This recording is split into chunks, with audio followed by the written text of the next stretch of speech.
Hello dear students, once again welcome back to our channel Gyan lab.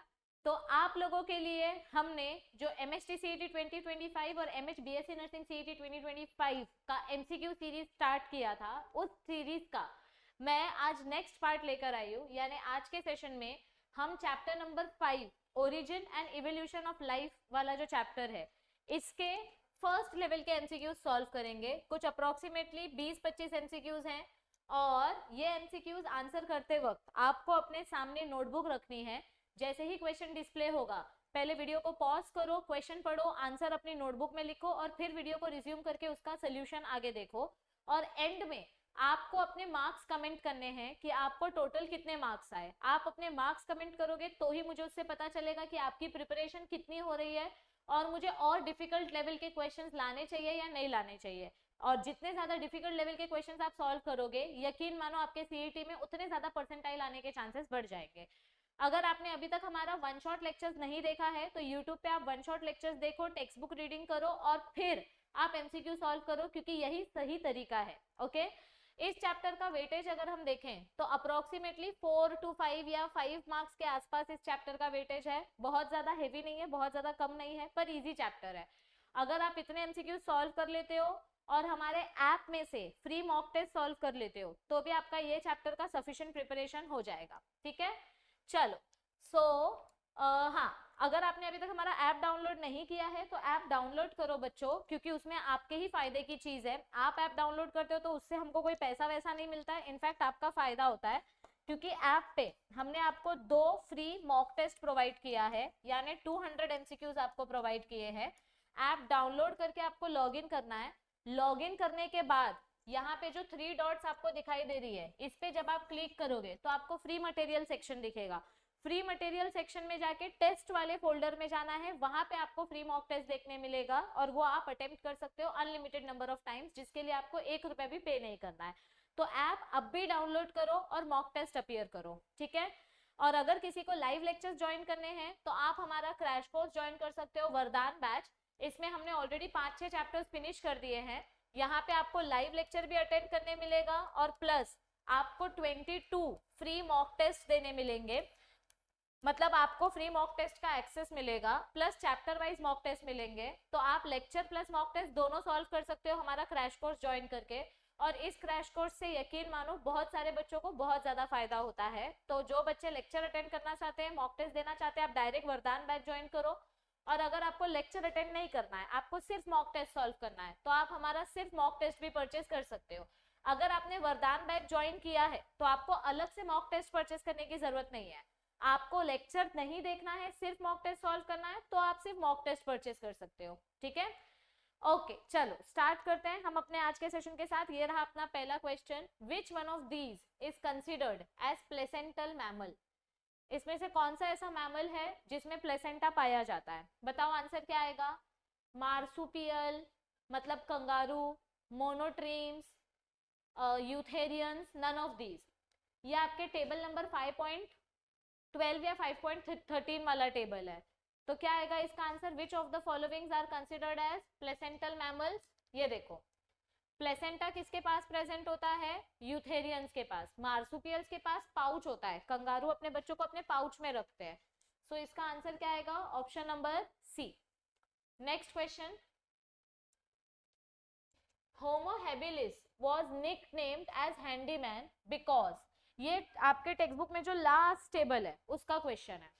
Homo habilis को handyman क्यों नाम दिया गया? बेसिकली हैंडीमैन मतलब कौन होता है? जो अलग अलग टूल्स वगैरह बनाता है। सो इनको ये नाम क्यों दिया गया था? Because he was capable of making tools from stones. Correct. Next question, ये देखो, होमो हैबिलिस को हमने हैंडीमैन नाम दिया था। ये जो टेबल है, ये टेबल बहुत इंपॉर्टेंट है, स्पेशली इसमें से ये वाले नाम और क्रेनियल कैपेसिटी, ये वाला रो, ये 2 रो आपको कंपलसरी पढ़ना है। ठीक है, चलो नेक्स्ट क्वेश्चन ये रहा। अच्छा, इधर पे आंसर भी ऑलरेडी दिखाई दे रहा है। Which one of the following is called as a man with ape brain. किसको बोलते हैं हम मैन विथ एप ब्रेन? बताओ, आंसर नहीं दिखाई दे रहा है, आंसर आपको बताना है। क्या आएगा इसका answer? Yes, which of the following is called as a man with a brain? Australopithecus. क्या आएगा इसका आंसर? ऑस्ट्रेलोपिथेकस। ये देखो यहाँ पे अभी हमने यही देखा ना, a man with a brain, ऐसा मैन जिसके पास ब्रेन बंदर वाला है, तो a man with a brain is known as Australopithecus. Okay, next question. Modern birds arose during, modern birds कौन से एरा में अरोज हुए थे? Which era is known as the age of modern birds? Yes, modern birds arose during which era? They arose during Mesozoic era. अभी बहुत सारे question ना Mesozoic era के बेस पे आते हैं, तो मीसोजोइक एरा में क्या क्या हुआ था ये आप देख के रखो। यहाँ पे डायनासोर्स का एक्सटिंक्शन हुआ था, appearance of placental mammals and first modern birds, then this age is also known as age of reptiles, and appearance and rise of dinosaurs is known as Triassic era. So इस question का right answer आएगा option number A. Next question, amphibians first appeared in which period? amphibians कौन से period में सबसे पहली बार appear होते हुए दिखाई दिए थे? अभी देखो ये जितने भी क्वेश्चंस है ना, ये इस वाले टेबल में से, मतलब जियोलॉजिकल टाइम स्केल वाले टॉपिक में से है, तो अगर आप वो टेबल ऑप्शन में छोड़ रहे हो तो भी चलेगा, उसमें से मुश्किल से 1 या 2 क्वेश्चन आता है। सिर्फ ऐसे क्वेश्चंस अटेम्प्ट करने के लिए पूरा टेबल मत पढ़ने बैठो। इस चैप्टर के जो लास्ट के 2 टेबल्स हैं, मतलब एक ये वाला टेबल, कौन सा, एक ये वाला टेबल और एक ये वाला टेबल, ये 2 टेबल्स अच्छे से कर लो। जियोलॉजिकल टाइम स्केल वाला टेबल अगर आपने इंपॉर्टेंट टॉपिक्स कर लिया, जैसे कौन सा स्पीशीज कब अराइज हुआ था, तो भी बस है, बहुत ज्यादा डिटेल में करने की जरूरत नहीं है, इतना सब तो मुझे भी याद नहीं रहता। तो एम्फीबियंस कब अराइज हुए थे? Amphibians first appeared, evolution of amphibians in Devonian period. Okay, next, cichlid fish of Lake Victoria is an example of, ये आना चाहिए, ये स्पीसिएशन टॉपिक वाला क्वेश्चन है। किक्लिड फिश किसका एग्जांपल आएगा? Cichlid fish of Lake Victoria is an example of sympatric speciation. यहाँ पे हमने क्या देखा था, ज्योग्राफिकल आइसोलेशन के वजह से ऑर्गेनिजम्स अलग अलग स्पीशीज फॉर्म करते हैं, so sympatric speciation is the right answer. Next, Seymouria is regarded as connecting link between, अभी जितने भी कनेक्टिंग लिंक के एग्जांपल्स आपकी टेक्स्ट बुक में दिए गए हैं ये इंपॉर्टेंट है, स्पेशली आर्कियोप्टेरिक्स वाला क्वेश्चन, साइमोरिया वाला क्वेश्चन बहुत बार पूछा जाता है एग्जाम में, तो ये तो आपको कंपलसरी आना ही चाहिए। तो साइमोरिया को किसका कनेक्टिंग लिंक बोलते हैं? Amphibians and reptiles. ये देखो, Seymouria is known as connecting link between amphibians and reptiles, and Archaeopteryx is known as connecting link between reptiles and birds.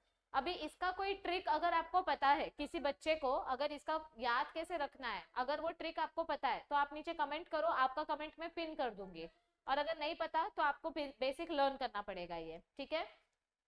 Okay, which one of the following is incorrect statement?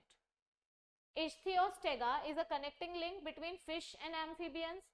Simuria is a connecting link between amphibians and reptiles. Archaeopteryx is a connecting link between reptiles and birds. Archaeopteryx reptiles और birds के बीच का connecting link है, तो ये statement तो confirm गलत statement है। So option number C is the incorrect statement, क्योंकि अभी just अपन ने देखा ना, Archaeopteryx is a connecting link between reptiles and birds. Next, Archaeopteryx का दूसरा नाम क्या है? अभी जस्ट मैंने बताया, Archaeopteryx is also known as connecting link. Simple question. Okay, reptilian character of Archaeopteryx is, तो आर्कियोप्टेरिक्स में हमको कौन से रेप्टाइल कैरेक्टर्स देखने मिलते हैं?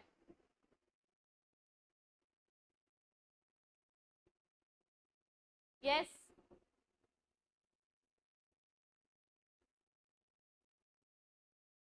Reptilian character of Archaeopteryx is, reptiles के कौन से कैरेक्टर्स होते हैं? Presence of jaw like alligator and 4 limbs which are modified into wings.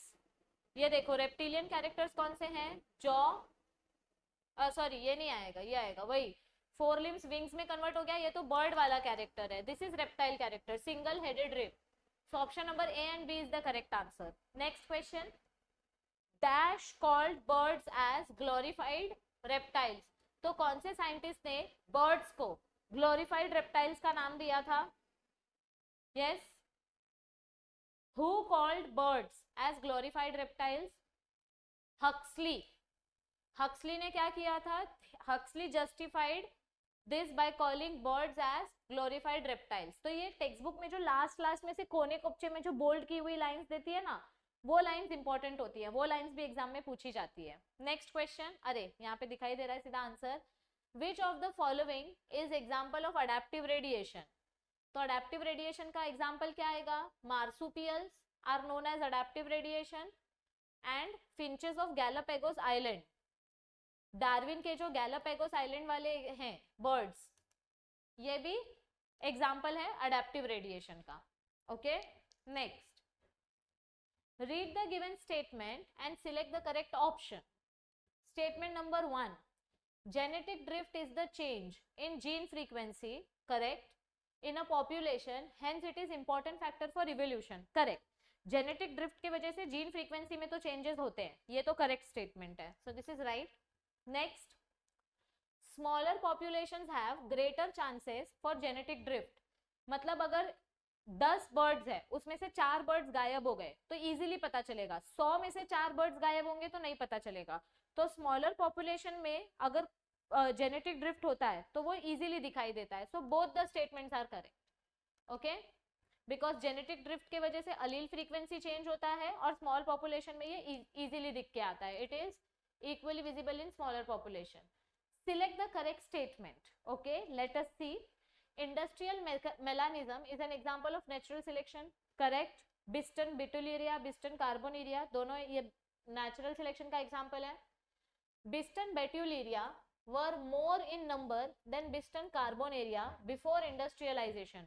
Betuliria मतलब white, white वाले insect ज्यादा थे as compared to black, correct, क्योंकि इंडस्ट्रियलाइजेशन चालू होने के बाद धुआं आया जिसकी वजह से ब्लैक वाले इंसेक्ट का पॉपुलेशन बढ़ा, तो ये करेक्ट है। Second statement is also correct. Darwin could not distinguish somatic and germinal variations, okay. August Weismann concluded that somatic variations are inherited, ये गलत है।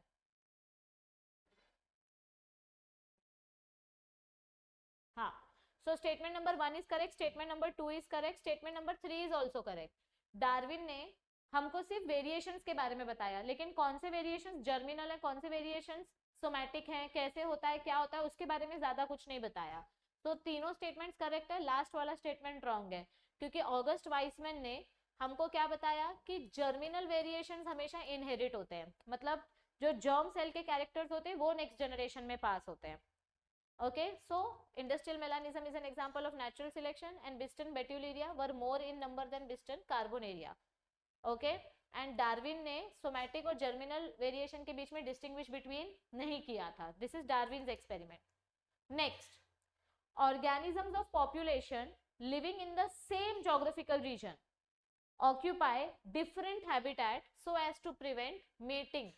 Organisms of the population living in same geographical region, एक ही geographical region में organisms रहते हैं, मतलब एक ही land पे रहते हैं, लेकिन इनका habitat different है, मतलब एक organism पानी में रहेगा और एक organism land पे रहेगा, तो ये है एक ही इलाके में लेकिन इनका habitat अलग अलग है ताकि वो mating ना कर सके।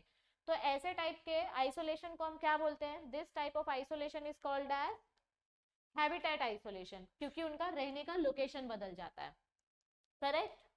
ये देखो, they live in the same geographical region but they have different habitat. Okay, next question. The drawback of mutation theory of Hugo de Vries was, Hugo de Vries ने जो म्यूटेशन थियोरी दी थी उसके drawback क्या क्या थे? Adaptation is a result of mutation, large discontinuous variation occurred due to chromosomal aberration, ये था। Mutation की वजह से अडेप्टेशन नहीं होता है, फेवरेबल कंडीशंस की वजह से वेरिएशन नहीं होता है, क्रोमोसोमल क्रॉसिंग ओवर की वजह से वेरिएशन होता है। So only option number B is correct. Large discontinuation variations occur due to chromosomal aberrations. Next question. Darwinism failed to explain dash, Darwin sir क्या एक्सप्लेन नहीं कर पाए? डार्विन सर ने सर्वाइवल ऑफ द फिटेस्ट का theory हमको दिया, origin of new species के बारे में भी बताया और रिप्रोडक्शन कैपेसिटी के बारे में भी बताया, लेकिन फिटेस्ट स्पीशीज आया कहां से? Arrival of the fittest species के बारे में कुछ नहीं बताया, so he could not explain arrival of the fittest. Okay, this is the drawback of Darwin's theory. Next question, theory of natural selection is based on. Darwin sir के जो 5 factors थे उसमें से कौन सा थ्योरी इधर पे राइट है? प्रोडिगैलिटी ऑफ नेचर मतलब क्या होता है? रिप्रोडक्शन कैपेसिटी, मतलब एनिमल्स जो रिप्रोड्यूस कर सकते हैं, they have the capacity to survive, so reproduction capacity. Struggle for existence, correct. Survival of the fittest, correct. So all of these will be the right answer. ये देखो. Next, अरे ठीक है, बता दो अभी इसका आंसर क्या आएगा. तुमको आंसर सामने दिख रहा है, ये पैराग्राफ पढ़ो और इसका आंसर बताओ क्या आएगा. Which theory was proposed by August Wiseman? August Wiseman ने हमको कौन सी थ्योरी दी थी? लास्ट लाइन, इस पैराग्राफ के लास्ट लाइन में है, नीचे कमेंट करो, इसका आंसर नीचे कमेंट करो. ऑगस्ट वाइसमैन ने कौन सी थ्योरी दी थी? Comment the answer in the comment section. Okay, next question, चलो बताओ क्या आएगा इसका आंसर. Select the mismatched pair. Okay, Oparin. अच्छा, यहाँ पे नाम को लेकर मिसमैच पेयर बताया है, किसने क्या किया था? ओपैरिन ने कोकरवेट्स नाम रखा था क्या? लुइस पास्चर ने अबायोजेनेसिस डिसअप्रूव किया था, ये बराबर है, मतलब कचरे से चूहा पैदा नहीं हो सकता. So Louis Pasteur disapproved this theory. Haldane ने हॉट डाइल्यूट सूप के बारे में बताया था. सिडनी फॉक्स ने कोकरवेट्स नाम रखा था कि ओपैरिन ने कोकरवेट्स नाम रखा था? सिडनी फॉक्स ने, क्योंकि ओपैरिन ने इसका नाम क्या रखा था, ये देखो, सिडनी फॉक्स कॉल्ड प्रोटेनॉइड्स. हाँ, सिडनी फॉक्स ने कोकरवेट नाम नहीं रखा था, सिडनी फॉक्स ने इसका नाम प्रोटेनॉइड रखा था. ओपैरिन ने इसका नाम कोकरवेट रखा था. Oparin called them coacervates and Sidney Fox called them proteinoids और माइक्रोस्फीयर्स.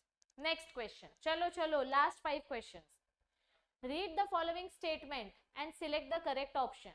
Statement number 1, co-occurrates are nothing but colloidal aggregation of hydrophobic proteins and lipids. co-occurrates किससे बना है? प्रोटीन्स एंड लिपिड से बना है. co-occurrates are thermodynamically stable compound. कौन सा statement correct है, कौन सा स्टेटमेंट रॉन्ग है? Statement 1 is correct but statement 2 is incorrect. co-occurrates are made up of hydrophobic proteins and lipids. co-occurrates are thermodynamically unstable. ये स्टेबल कंपाउंड नहीं है. आप जितना ज्यादा इसको प्रोटीन और लिपिड दोगे, कोअकरवेट्स वो खाते जाएगा और साइज में बड़ा होते जाएगा. It is not stable, it is unstable, ये बर्स्ट हो जाता है. Next, according to Oparin Haldane theory, the available external source of energy was. जब वोल्केनिक इरप्शंस वगैरह होता था तो वो वोल्केनिक इरप्शंस किसके वजह से होता था? कौन सा अवेलेबल सोर्स ऑफ एनर्जी था? All of this. UV radiation से केमिकल रिएक्शन हो सकता था नीचे अर्थ क्रस्ट में, वोल्केनिक एक्टिविटीज की वजह से केमिकल रिएक्शन होता था, लाइटनिंग बिजली कड़कने की वजह से केमिकल रिएक्शंस होता था. Now according to theory of special creation, life is created by. अभी ये तो बहुत सिंपल है, अपने टेक्स्ट बुक का फर्स्ट पेज, चैप्टर का first page. Theory of special creation मतलब तथास्तु. तथास्तु बोला और ऑर्गेनिजम्स पैदा हो गए. So what is theory of special creation? Supernatural power. It is nothing but supernatural power. Next, ऐसे मैच द कॉलम वाले क्वेश्चंस बहुत इंपॉर्टेंट होते हैं. स्टेटमेंट वाले, मैच द कॉलम वाले क्वेश्चन ज्यादा पूछे जाते हैं एग्जाम में. अकॉर्डिंग टू कॉस्मोजोइक थ्योरी, क्या था कॉस्मोजोइक थ्योरी? कि अर्थ पे जो ऑर्गेनिजम्स आए हैं ये दूसरे प्लैनेट से आए हैं. So life may have descended to earth from other planet. So A का आंसर आएगा 3. ए का आंसर है 3. मिल गया आपको आंसर, डायरेक्ट एक बार में ही मिल गया. बाकी भी चेक कर लो. थ्योरी ऑफ स्पेशल क्रिएशन मतलब क्या होता है? Created by supernatural power. C का आंसर आएगा 2.